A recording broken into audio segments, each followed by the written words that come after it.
Clarence C.J. Johnson, an 80-year-old African-American man, walked slowly down the sidewalk, his cane in his hand. His steps were careful, deliberate. Age had taken its toll on him, but there was a certain dignity in his posture that made him stand out, dressed in an old military jacket with faded patches that told of his service in the Vietnam War. He carried himself with a sense of pride despite the creaky knees and stick back. CJ had seen a lot in his life, more than most. He had served his country, traveled the world, and now spent his retirement days in this small town where he had been born and raised. But there was something about this day that felt different. Maybe it was the unusual tension in the air, or the fact that he hadn't had his usual morning coffee. Whatever it was, CJ couldn't shake the feeling that something was about to go wrong. As he reached the crosswalk, a patrol car slowly rolled to a stop in front of him. The engine idled as the officer inside, a young white cop named Officer Daniels, glanced at CJ through the rearview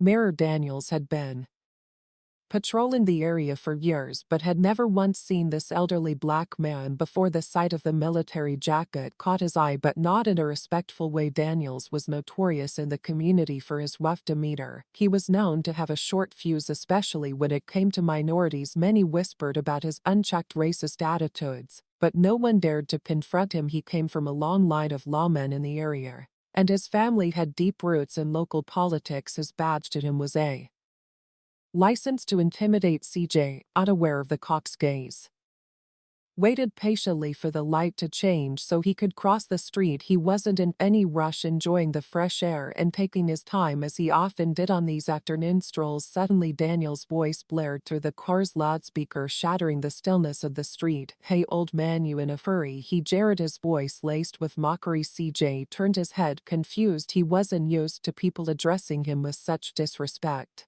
especially not a cop. There was a flicker of frustration in his eyes, but he decided to keep his composure. He wasn't the kind of man to let every insult get under his skin, but there was something particularly infuriating about being belittled by a man who looked half his age. The light finally changed and CJ stepped forward to cross the street, ignoring Daniel's taunt. His cane tapped softly against the pavement as he moved, but the sound was soon drowned out by the screeching tires of the patrol car. Daniels revved the engine and pulled forward, blocking CJ's path. CJ stopped, a look of disbelief flashing across his face. Daniel stepped out of the car, his boots hitting the ground with a thud as he approached the elderly man. "You got a problem?" hearing Ultimer, Daniel sneered, standing a little too close to CJ for comfort. "I asked if you were in a hurry. Don't you see I'm trying to make sure people like you aren't causing any trouble around here?" CJ straightened up, using his cane more as a proc than a necessity. Now his gaze met Daniel's, calm but firm. He had dealt with worse in his lifetime, far worse, but that didn't mean he was going to let this young man speak to him like he was beneath him. "I'm just minding my business, officer," CJ replied, his voice steady, though he could feel the anger boiling beneath the surface. "Is there something I did wrong?" Daniels chuckled, shaking his head. "Minding your business? How, walking around here like you own the place with that old jacket on? You think that gives you some kind of password? You did that jacket anyway, a thrift store?" CJ's eyes narrowed slightly. His military jacket wasn't just a piece of clothing to him, it was a symbol of his service, his sacrifice, and everything he had fought for. Insulting the jacket was like insulting the very core of his identity. "I earned this jacket," CJ said firmly. "I serve my country." Daniels let out a sarcastic laugh, stepping even closer to CJ. "Oh, you served? Ha, let me guess, cleaning up after the real soldiers. Or were you one of those guys handing out water to the boys on the front lines?" The insult hit like a slap to the face, but CJ refused to let it show. He had heard enough racism in his lifetime to recognize it when it was staring him right in the face. This was no ordinary traffic stop. It was harassment, plain and simple. "Son, you don't know a thing about me," CJ said, his voice calm but filled with a quiet authority. "But I'll tell you this. I've seen more of this world and done more for it than you'll ever know. Now, if you'll excuse me, I'd like to cross the street and continue with my day." But Daniels wasn't done. He wasn't about to let this old man talk back to him, especially not in front of a growing crowd of onlookers. "Where do you think you're Going, old man, Daniels snapped, reaching out and grabbing CJ by the arm. The grip was tight, rough, and completely unnecessary. CJ stumbled slightly but caught himself using his cane for balance. The crowd around them began to murmur, a mixture of concern and disbelief washing over the faces of those watching. Daniels leaned in closer. "You better watch yourself," he whispered harshly. "You're in my town now." CJ's expression didn't change. He stared straight ahead, refusing to be intimidated. He had survived a war, survived years of discrimination and hardship. This cop had no idea who he was dealing with. "Let go of me," CJ said quietly but with authority. Daniels gripped tighter. The crowd had started to grow as more people gathered, curious about the altercation unfolding before them. A few murmured amongst themselves, unsure whether to intervene or simply watch. Some even pulled out their phones to record, sensing that something wasn't right. But despite the growing attention, Daniels didn't ease his grip on CJ's arm. CJ's calm demeanor was beginning to fade. His patience, worn thin by years of putting up with this kind of treatment, was starting to slip away. He didn't want to cause a scene, but he also wasn't going to let this young officer disrespect him in such a blatant way. "Sad," I said. "Let go of me," CJ repeated, his voice low but firm, filled with the kind of authority that only comes from years of experience. Daniel sneered. "Or what, old man? You think you can tell me what to do?" He shoved CJ, slightly forcing him to take a step back. The push wasn't hard enough to knock him down, but it was enough to make CJ's blood boil. A ripple of gasps moved through the crowd, some people even shouting at Daniels to back off. The tension in the air was thick and the crowd's discomfort was growing. It was clear that most of them knew this wasn't right, but Daniels ignored them all. His focus was solely on CJ now. He had something to prove, whether to himself, the crowd, or his own ego. No one could tell. He leaned in closer, his voice tripping with mockery. "You're just an old man in a washed-up jacket. What do you even think you're doing out here?" CJ didn't respond. His gaze was steady, but there was a fire behind his eyes. The crowd could see it, the way his jaw tightened, the way his grip on the cane stiffened. He was trying his best to stay calm, but everyone knew it was only a matter of time before the situation escalated. Just then a voice broke through the crowd.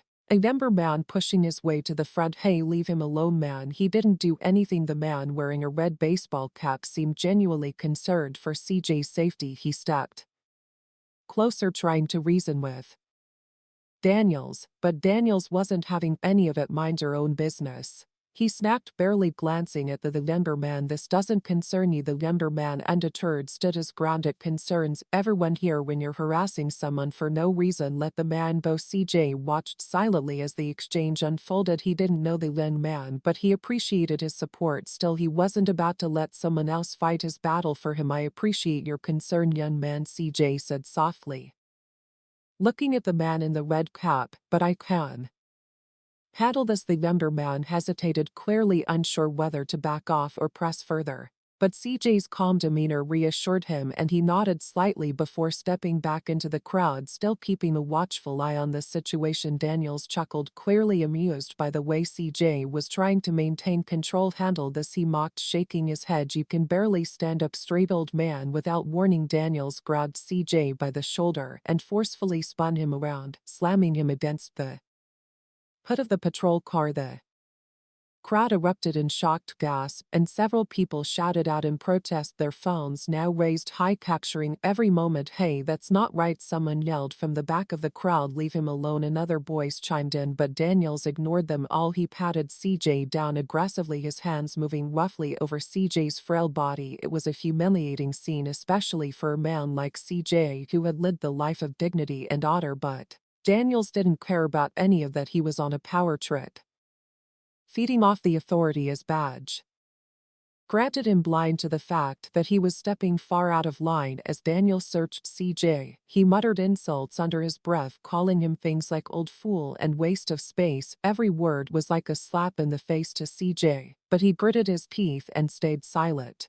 He wasn't going to give this young man the satisfaction of a reaction. After what felt like an eternity, Daniels finally stepped back, clearly frustrated that he hadn't found anything incriminating. "What are you even doing out here?" he spat, as though CJ walking Down the street in broad daylight was somehow suspicious. "You don't belong in this part of town." CJ straightened up, adjusting his jacket and fixing his gaze on Daniels. His voice was steady, though there was a cold edge to it now. "I've lived in this town longer than you've been alive, son. Don't tell me where I belong." Daniels' face twisted into a sneer. "Yeah. Well, times have changed, old man. This isn't your world anymore." The crowd was growing more restless. People began stepping forward, more voices calling out for Daniels to stop. The tension was palpable, and it seemed like it wouldn't be long before someone stepped in to physically intervene. Suddenly, a car door slammed nearby, and another officer emerged from a second patrol car that had quietly pulled up during the altercation. This officer, a middle-aged black woman named Sergeant Harris, had been called to the scene by dispatch after several concerned citizens had phoned in about a potential confrontation. Harris took one look at the situation, CJ standing with his hands still resting on the hood of the car, Daniels hovering over him like a predator, and the agitated crowd, and immediately understood what was happening. Her expression darkened, and she marched over with purpose, her hand resting on her holstered weapon. "Daniels," she barked, her voice cutting through the noise of the crowd. "What the hell are you doing?" Daniels froze for a moment, surprised by her arrival. He straightened up, his battle faltering slightly. " This guy was acting suspicious." "I don't care what your excuse is," Horace snapped. "Step away from him now." Reluctantly, Daniels backed off, though the smear never left his face. He shot CJ one last look of contempt before stepping away from the patrol roll car. Sergeant Harris turned to CJ, her tone softening. "Sir, are you all right?" CJ nodded, though he could feel the ache in his shoulder where Daniels had slammed him against the car. "I'll be fine," he said quietly. "Thank you, officer." The crowd was silent now, waiting to see what would happen next. Sergeant Harris remained calm but authoritative, her eyes scanning over the growing crowd. She knew the situation was fragile, and one wrong move could send it spiraling out of control. There were too many eyes on them now, too many witnesses who had already seen what Daniels had done. "Daniels, go stand by the car," she ordered sharply. There was no room for argument in her voice. Daniels hesitated for a second, clearly displeased with the way things were unfolding. His jaw clenched, and he shot a glare in CJ's direction, as if blaming him for this mess. Still, he complied, stepping back toward the patrol car, but staying close enough to hear whatever came next. CJ straightened himself up fully now, his hand gripping his cane a little tighter. The adrenaline from the confrontation was still pumping through his veins, but he wasn't about to show any weakness, not to the crowd, not to Daniels, and certainly not to himself. Sergeant Harris approached CJ slowly, her tone softer now, but still professional. "I'm really sorry about this, sir. Are you sure you're all right?" CJ nodded, though his expression remained tense. "I'll be fine, officer, but what happened here today? This ain't right." Parisi, her frustration evident. "You're right, it isn't. I'm going to deal with this. Daniels had no reason to treat you like that." CJ's gaze flickered toward Daniels, who was standing by the patrol car, arms crossed, still seething. "I've dealt with men like him before," CJ said quietly, his voice filled with years of weariness, "but that doesn't make it any easier." The crowd around them was still buzzing with murmurs, people whispering about the altercation and what would happen next. A few were still filming, capturing every word exchanged between CJ and Sergeant Paris. It was clear that this situation had gone beyond just a local incident. It was becoming a spectacle, one that could have wider repercussions depending on how it was handled. Sergeant Harris glanced toward the crowd, aware of their growing impatience. She needed to resolve this quickly before it escalated further.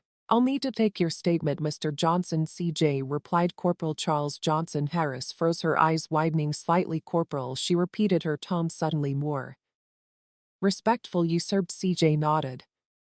"Vietnam 1st Battalion, Nike Marines." There was a moment of silence between them, the weight of CJ's words sinking in. It was clear that Sergeant Harris understood the significance of what CJ had just said. She glanced back at Daniels, who was still hovering nearby, oblivious to the gravity of the situation. "I didn't realize." Paris began, her voice faltering slightly as she tried to reconcile the man standing before her with the way he had been treated moments ago. CJ gave her a small understanding nod. "Most people don't."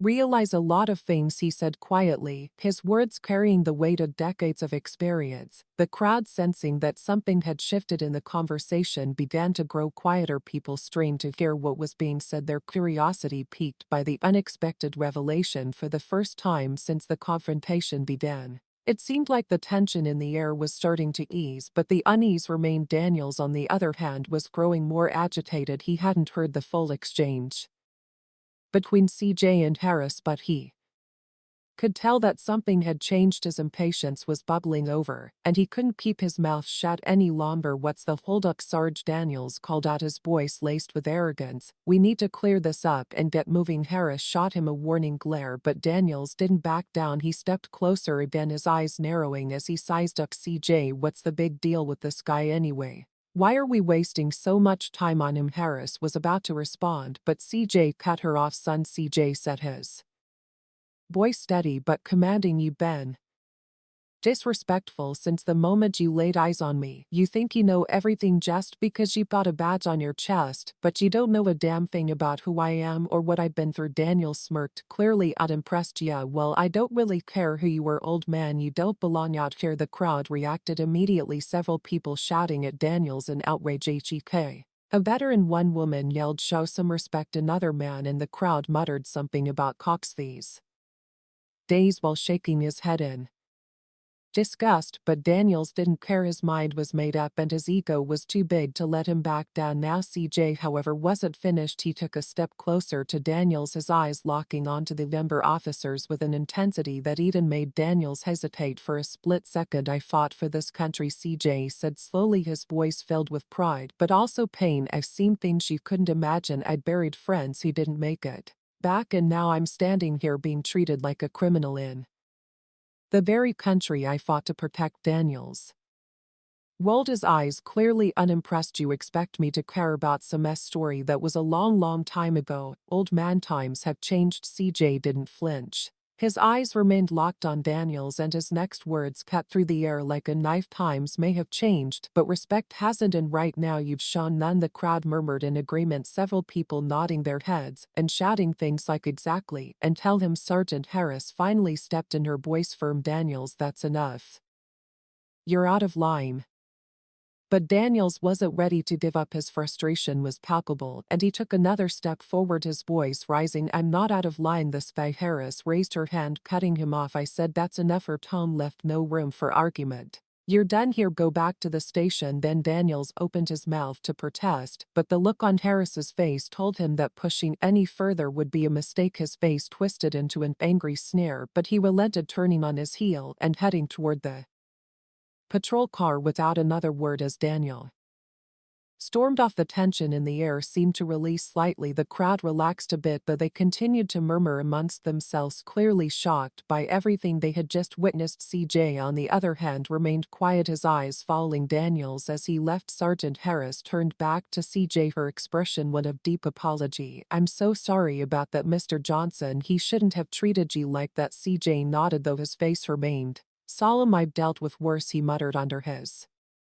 breath, though it didn't make the situation any easier to swallow. Harris took a deep breath. "Let me take your statement and we'll make sure this doesn't happen again." Sergeant Harris pulled out her notepad and pen, standing next to CJ, her eyes darting between him and the dispersing crowd. Though some people lingered, most had begun to walk away, their curiosity satisfied after the tense exchange with Daniels. But the energy in the air remained thick, as if everyone knew something important had just happened. "Mr. Johnson, can you tell me exactly what happened before I arrived?" Harris asked, her voice calm but focused. She wanted to document every detail. CJ's gaze lingered on Daniels, who was now sitting in the patrol car, his face red with anger. He sighed and turned his attention back to Harris. "It started when I was walking out of the grocery store. I was minding my business, heading back to my truck, when Daniels pulls up in his squad car and starts staring me down like I'm doing something wrong." Harris scribbled notes quickly. "And did he say anything to you at that point?" CJ nodded. "Yeah. First he asked if I was lost. I told him I wasn't, that I was just getting some groceries. Then he asked for my ID." Harris frowned slightly. Did he give you any reason for asking? No, CJ said, his voice firm. He didn't explain anything, just handed my ID like I was some kind of criminal. When I asked why, he got all aggressive, said I looked suspicious. The words hung in the air for a moment. Harris clenched her jaw but kept writing. It was clear that Daniels had jumped to conclusions, assumptions based on nothing but the color of CJ's skin and his own prejudices. And what happened after that? Harris prompted. CJ's grip tightened on his cane as the memory of the incident replayed in his mind. I handed over my ID, but he didn't even look at it properly. He was more interested in trying to humiliate me in front of everyone. He said you were suspicious then? What? Harris asked, trying to get the full picture. Her pen moved quickly as CJ continued. He called me boy, CJ said, his voice filled with quiet fury. Then he told me that I didn't belong here, like this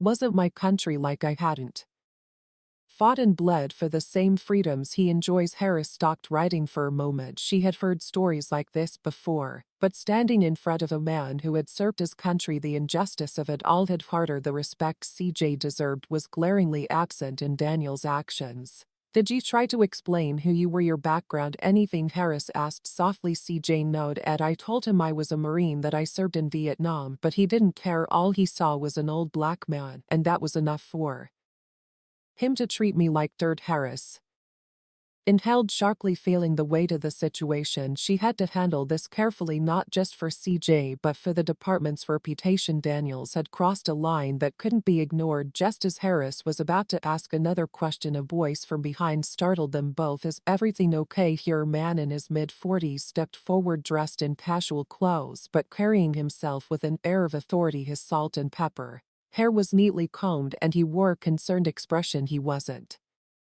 part of the crowd. Earlier it seemed like he had just arrived. Harris recognized him immediately. Chief Reynolds. The man nodded, his eyes scanning the scene. I got a call from a witness saying there was some kind of incident involving one of my officers. What's going on, Sergeant? Harris quickly filled Chief Reynolds in on what had happened. As she spoke, Reynolds' face hardened, his expression becoming more severe with every word. When Harris mentioned Daniel's inappropriate behavior, the chief's eyes flicked toward the patrol car where Daniel sat soaking. Is that right? Reynolds muttered, his voice low but filled with anger. He strode past Harris and CJ, heading straight for Daniels. Daniels, who had been stewing in his frustration, looked up as Reynolds approached. His eyes widened in surprise, clearly not expecting the chief to show up. He quickly stood, trying to compose himself, but it was too late. Daniels, Reynolds began, his tone icy. You want to explain to me what exactly you think you were doing here? Daniels faltered, his bravado from earlier evaporating.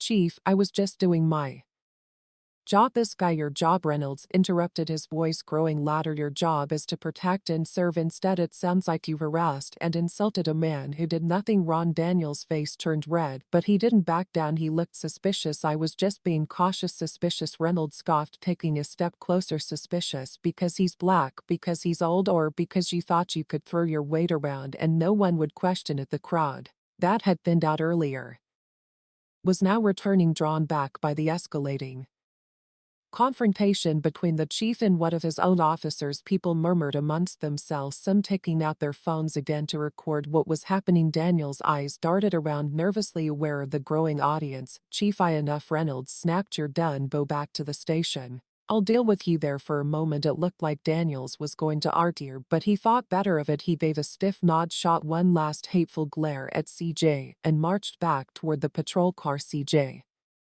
watched Daniels leave, his face impassive, though a storm of emotions brooded just beneath the surface. He had faced men like Daniels before, racists who sought his skin color as a reason to treat him as less than human, but seeing the chief take action, standing up for him, brought a small sense of relief, though it didn't erase the humiliation he had endured. Chief Reynolds turned back to CJ, his expression softening. Mr. Johnson, I'm so sorry this happened. Daniel's behavior is inexcusable, and I'll make sure there are consequences. This department won't tolerate that kind of behavior. CJ nodded, appreciating the chief's words, but knowing that they wouldn't erase the pain of the day's events. I appreciate that, Chief, but this kind of thing, it happens more than you know. Reynolds looked down, guilt and shame etched on his face. I believe you, he said quietly, But we're trying to be better people like Daniels. They don't represent what we're about. Sergeant Harris stood nearby watching the exchange, her notepad forgotten in her hand. It was clear that this situation was more than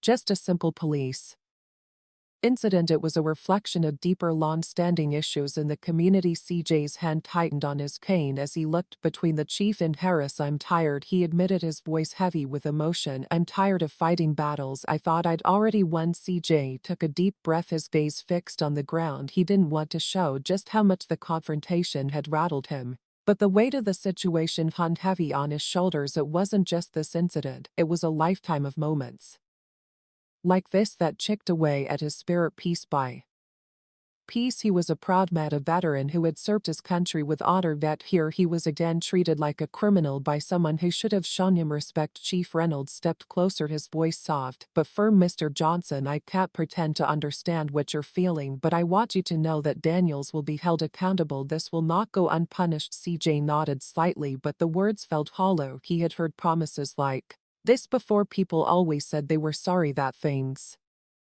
would change, but the world rarely followed through. I appreciate your words, Chief, but forgiveness isn't something that comes easy after a lifetime of being treated like this. Harris stood quietly by the side, still holding her notepad, but now more out of habit than necessity. She sensed that CJ's battle wasn't just with Daniels or the police force, it was with a system that had failed him time and time again. She felt a pang of guilt for wearing the same uniform as Daniels, even though she had joined the force to make a difference. The crowd still lingering around the edges of the scene watched as Reynolds, CJ, and Harris stood together, a strange and uneasy calm settling over them. Some people whispered to each other, debating whether they should stay and see what unfolded next, while others turned to leave, shaking their heads. Suddenly a loud screech broke through the stillness. A sleek black SUV sped into the parking lot, tires squealing as it came to an abrupt halt just feet away from CJ's truck. The driver's door swung open and a tall man in a crisp suit stepped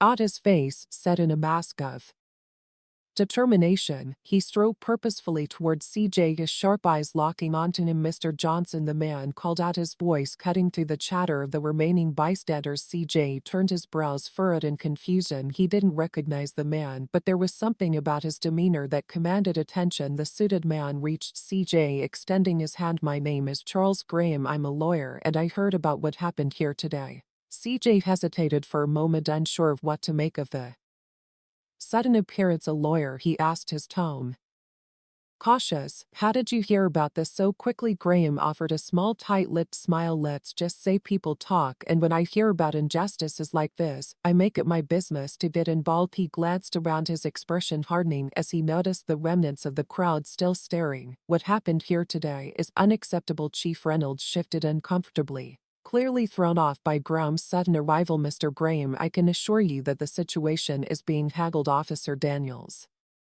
is already being disciplined. Graham's eyes flicked to Reynolds, the smile gone from his face. Handled, disciplined? His voice was cool, almost dismissive. Chief, what happened here is more than just a disciplinary issue. Mr. Johnson was publicly humiliated, disrespected, and harassed by your officer for no reason other than the color of his skin. This isn't just an internal matter, it's a civil rights violation. Reynolds bristled slightly, clearly not used to being challenged so openly. I understand the seriousness of the situation, Mr. Graham, but we have procedures. I'm sure you do, Graham interrupted smoothly, but let's not kid ourselves here. Procedures won't undo what's already been done. Procedures won't erase the damage this officer caused today. CJ watched the exchange, feeling torn. On one hand, he appreciated that someone was standing up for him in a way he hadn't expected, but on the other hand, he didn't want this to spiral into something bigger than it already was. He had lived his life in quiet dignity, never seeking attention or stirring up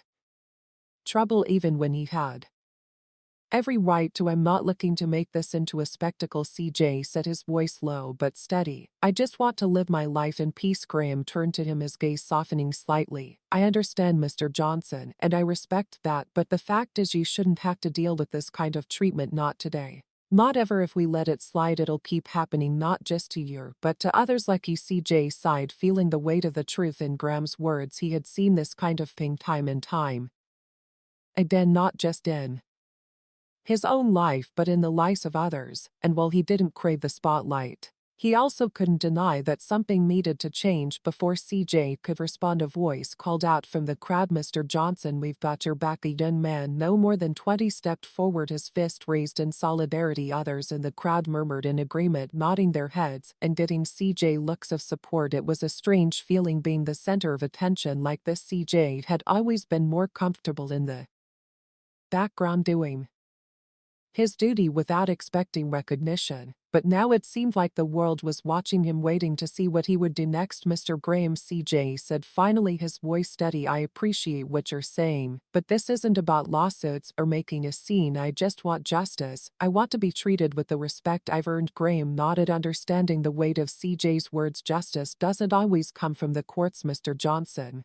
but sometimes you need to hold people accountable in ways that go beyond just words." Chief Reynolds, who had been silently watching the exchange, finally spoke up. "Mr. Johnson, if there's anything I can do personally to make this right, I will. I promise you that Daniels will face consequences for his actions." CJ looked at Reynolds, seeing the sincerity in his eyes. It was clear that the chief was genuinely trying to make things right. But CJ knew that this was bigger than just one officer, bigger than just this moment. "I've been through a lot in my life, Chief," CJ said quietly. "I fought wars, faced enemies I could see, and even some I couldn't, but this kind of battle, it's never really over, is it?" Reynolds looked down, clearly at a loss for words. Before anyone could say more, the sound of another police car pulling up broke the tension. It was Daniels returning from the station. His face was flushed, and there was a new level of fury in his eyes as he stepped out of the car. CJ tensed slightly, his hand instinctively tightening around his cane. He wasn't sure what Daniels' next move would be, but he knew that things were far from over as Daniels stepped out of the car. The atmosphere around the parking lot shifted. The crowd murmured in hushed tones, a mixture of anger and anticipation, and hanging in the air. CJ felt a surge of adrenaline rush through him, his heart pounding as he gripped his cane tighter, ready for whatever was coming next. Daniels adjusted his uniform, a scowl plastered on his face as he approached the gathering. "What's going on here?" he barked, looking directly at CJ as if trying to assert his dominance. The cockiness in his posture was unmistakable. "Why are you all battered like this?" Graham stepped forward, his presence steady and competent. "You know exactly what's happening, Officer Daniels. You disrespected Mr. Johnson today, and people are here to support him." Daniels shot a glare at Graham, his lips curling in disdain. "And what business do you have here? This doesn't concern you, lawyer." CJ's stomach churned at the contempt in Daniels' voice. He was tired of being treated like a second-class citizen, tired of being looked down upon. He had served his country and seemed far worse than this officer could imagine. "You don't get to decide who this concerns," CJ said, his voice firm, surprising even himself with the strength behind it. Daniels' eyes narrowed, and for a brief moment CJ saw a flicker of uncertainty behind the bravado. "You think you can talk to me like that?" he shot back, taking a step closer. "You're nothing but an old man with a cave." The crowd shifted uneasily, and CJ could feel their eyes on him. This wasn't just about him anymore, it was about standing up against years of injustice. He drew a deep breath and raised his chin defiantly. "I may be an old man, but I've earned the right to speak my mind. You don't get to bully me or anyone else just because you wear a badge." At this, a few people in the crowd clapped softly, a wave of support rippling through them. CJ could feel the energy building, the weight of history pushing him forward. He had lived through the civil rights movement, witnessed the struggles of his ancestors, and he knew he had to make a stand. Graham, sensing the momentum shifting, jumped in. "Officer Daniels, you should understand that your actions have consequences. What you did today goes against everything the police force stands for. You're supposed to protect and serve, not intimidate and humiliate." Daniel scoffed, brushing off Graham's words. "You think you can lecture me? You know nothing about how this job works." He turned back to CJ, his voice dripping with condescension. "You're just an old soldier reliving past glories. Nobody cares about your war stories here." CJ's blood boiled. This man had no idea who he was talking to. "You think my service was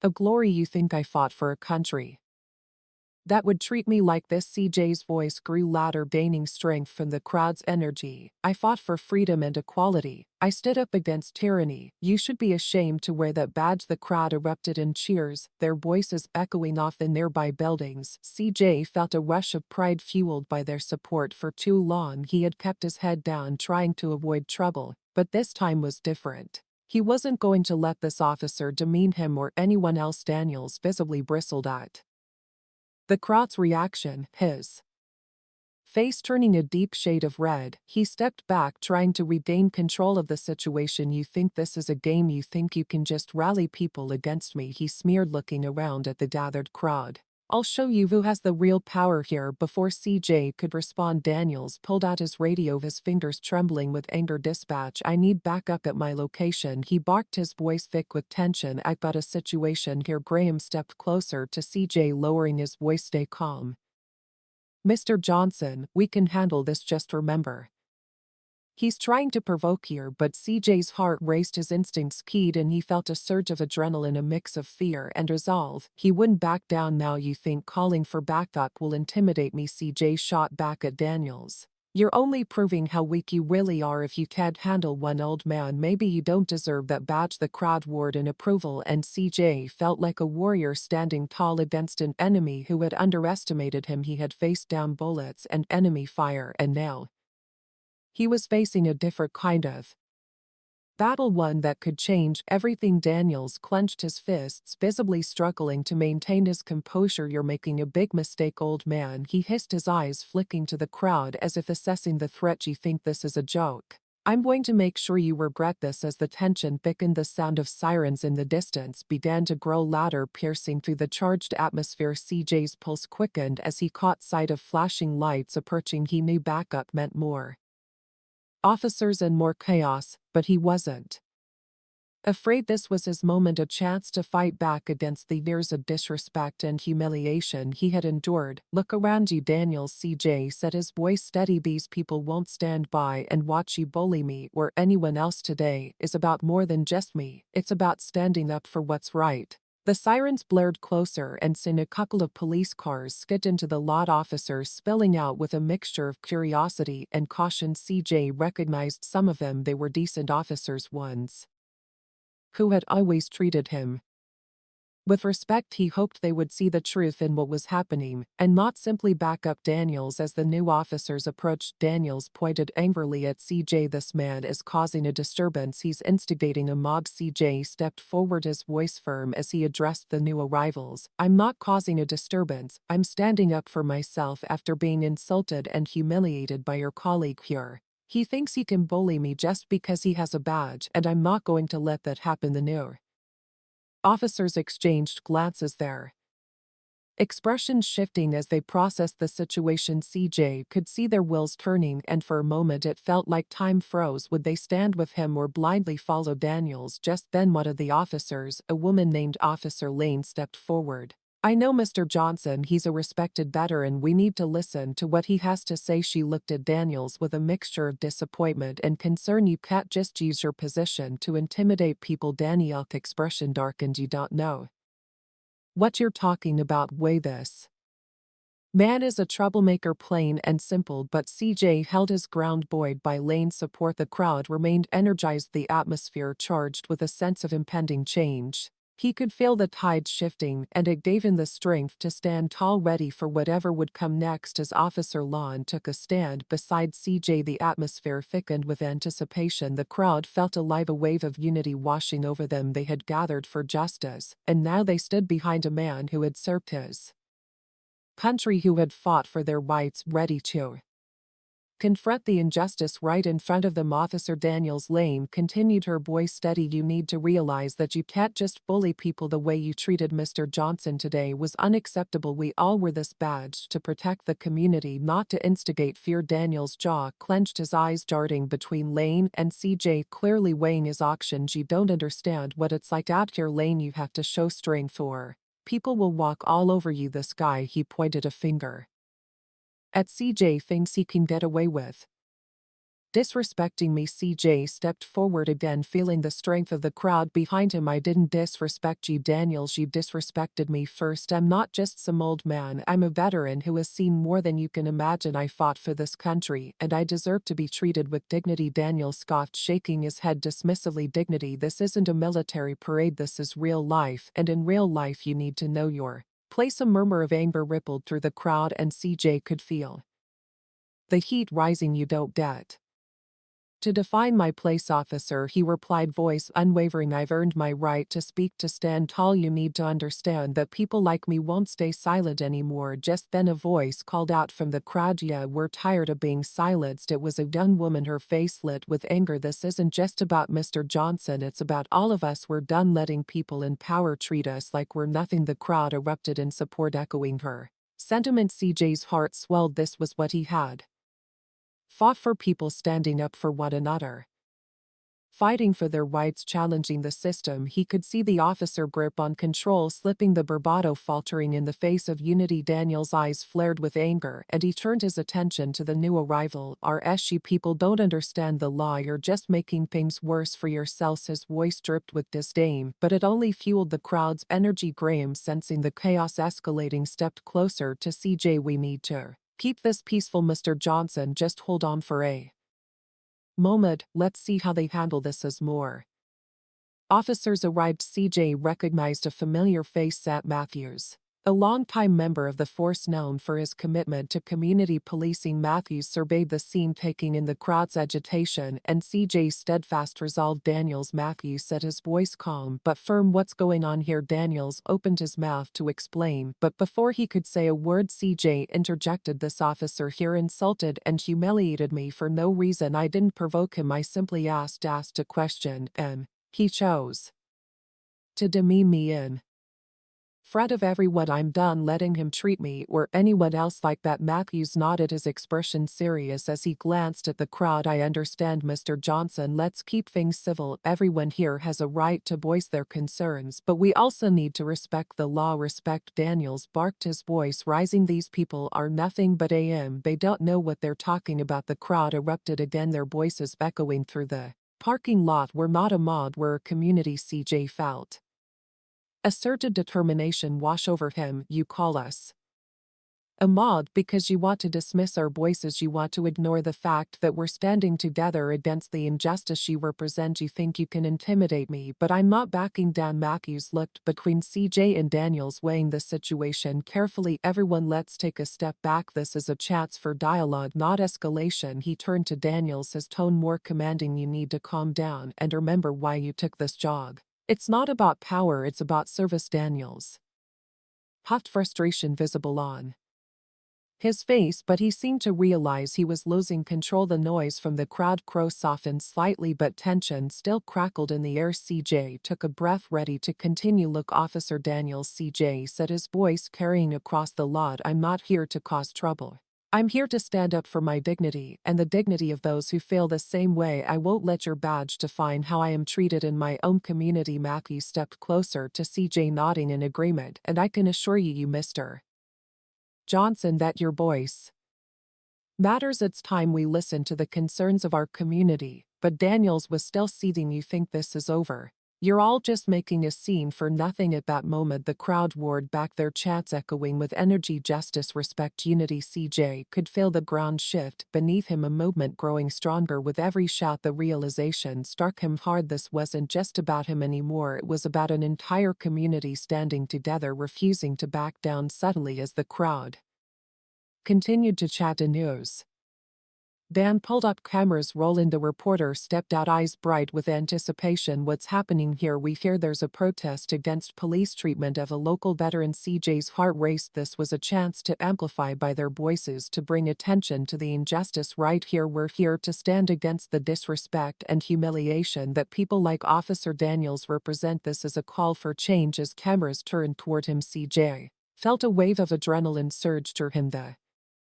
moment was electric. The chants To shed light on the truth was right in front of him. "Let's speak up," he called out, rallying the crowd. "Leighton, show the world that we won't be silenced any longer." The crowd erupted in cheers again, their voices rising together in a powerful chorus. Daniel stood to the side, visibly shaken as the tide of public opinion turned against him. CJ could see that the situation was spiraling out of Daniel's control, and he had never felt more empowered. But the stakes were rising, and CJ knew that they needed to stay united to keep their focus. "We need to keep this peaceful," he shouted to the crowd. "We're not here to cause violence, we're here for justice." As CJ spoke, the camera zoomed in on his face, capturing the determination in his eyes. The atmosphere buzzed with energy, a shift in momentum that felt unstoppable. Just then the first drops of rain began to fall, mingling with the tension in the air. The crowd huddled closer together, their voices becoming one unified front against the storm, both the literal rain and the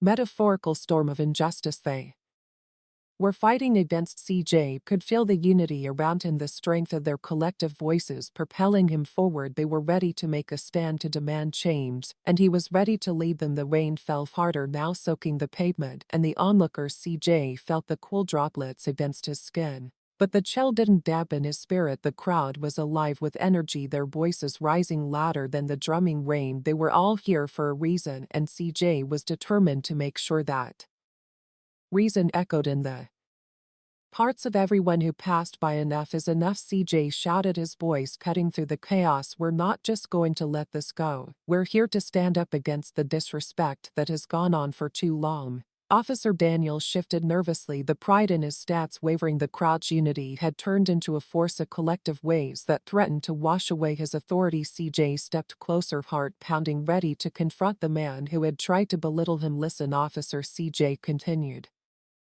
"You have no idea who I am, what I've done, or what I've fought for. You see a black man, and all you can do is insult and belittle him. But I'm not just some old guy, I'm a veteran. I serve my country, I sacrificed for this nation, and I deserve to be treated with respect." The crowd erupted into applause, clapping and cheering CJ's words. The energy surged, and he could feel the warmth of their support. For the first time, he saw fear flicker in Daniel's eyes. The officer shifted his weight, clearly uncomfortable under the weight of the crowd's gaze. "What do you think you're doing, Daniel?" spat his bravado cracking. "You think this is a game? You're going to regret this." CJ shook his head, anger igniting within him. "Regret? I won't regret standing up for myself and my community. It's you who should be worried. You don't intimidate us anymore." As more officers arrived, Matthews stepped forward again, trying to diffuse the tension. "Daniels, you need to step back. This isn't how we handle things. This isn't who we are as officers." But Daniel sneered, his eyes narrowing. "You're just going to let them walk all over us. This is exactly why we need to show them who's in charge." "No," Matthews said firmly, "we need to show them we're here to protect and serve. That's the badge we wear." With the rain pouring down, CJ felt emboldened by Matthews' words. The energy from the crowd was electric, and it fueled him. He raised his hands, calling for silence. "This is our moment. This is our chance to say we won't let bullies like Daniels define us any longer." The crowd grew silent, their eyes fixed on him. CJ took a deep breath, letting the moment wash over him. "We are not here to cause trouble, we're here to demand respect. We're here to stand together for every person who has ever been disrespected, dismissed, or ignored." Just as he finished speaking, a flash of lightning illuminated the darkening sky, followed by a crack of thunder that shook the ground. The storm felt like a dramatic backdrop to the passion of the moment. CJ could see the faces in the crowd, determined, hopeful, and united. This was the heart of their movement. Daniels, flustered and desperate, stepped forward again, trying to regain control. "You're all just a bunch of criminals. You think you can disrespect me and get away with it." His voice was harsh and loud, trying to drown out the voices of the people around him. CJ, unwavering, took another step closer. "We're not criminals. We're citizens fighting for our rights. You're the one who should be ashamed. You don't even recognize the people you're meant to protect." Daniel's face turned red with anger, and he raised his voice. "You think you're tough, old man? You think you can talk to me like that? I